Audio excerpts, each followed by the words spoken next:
Second speaker this evening, ladies and gentlemen, will be evaluated by an experienced Toastmaster in our midst. And to share with us the pathway and the objectives of this particular speech, please help me welcome able Toastmaster Bronze, Mr. Tony van der Walt. Mr. Toastmaster, ladies and gentlemen, the purpose of this speech is for the member to observe his time management patterns. Note for the evaluator say this is not to be confused with managing time. This is time management patterns. He must deliver a well-organized speech on any topic. He may choose to speak about a time management exercise he's completed, and the speech may be humorous, informational, or any other type. But basically, he's got to observe and tell us about his time management patterns. And I won't give the speech title, that is for the Toastmaster to give, but the title of his speech indicates his interest in observing his time management patterns. Mr. Toastmaster. Thank you, Tony. Ladies and gentlemen, to speak to us then to the title of Technology and Time. Technology and Time, please welcome competent communicator, Mr. San Leareng.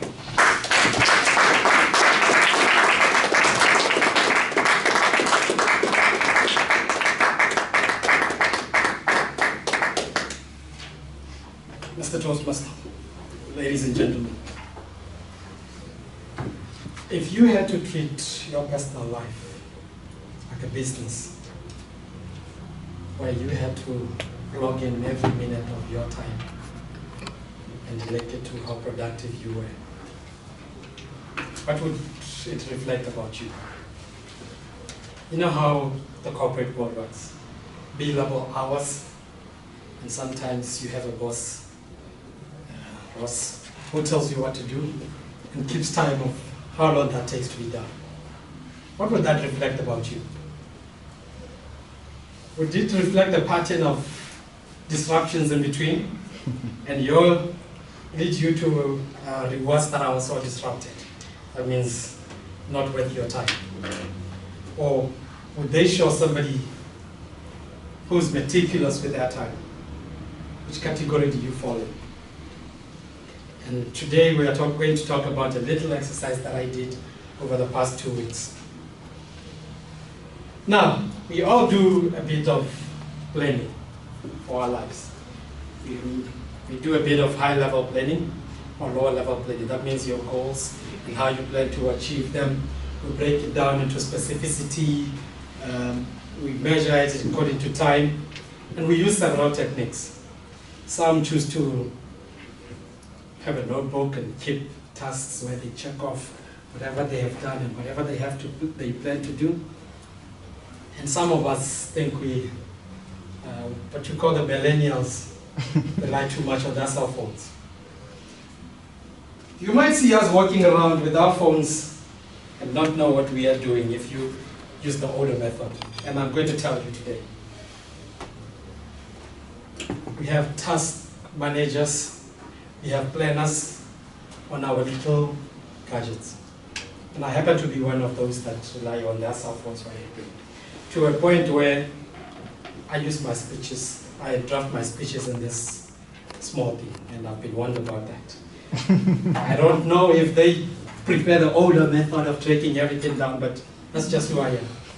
Now, you might think, it sounds like he's very organized, and I'm here to tell you. When I did this little exercise where I tracked the amount of time I take to plan and figure out what I'm going to do for the day, achieving my goals and measuring them, I realized that I am not as productive as I thought I was. You see, I use too many apps, as they call them today. I have tasks by Google, I have to-doist, and believe it or not, before I did this exercise, I had just downloaded a new one. Actions. And would you say that I have come to be comfortable with any of those? No. Why is that? because I always prefer to get the latest app. That is where technology enters. Technology may be disruptive, or it can be used wisely to plan your day and go about achieving your goals. And like I said, I fail in some aspects with task lists, but there are parts where I think I excel. I'll give you an example. In terms of drafting my speeches, I have a little app, very nifty, called Notion. Now, Notion frees my time. How does that do that? Whenever I'm planning for a speech like time management, I come across an article or something, or a podcast that I would have listened to some time ago, it has all the notes that I've made about time management and productivity.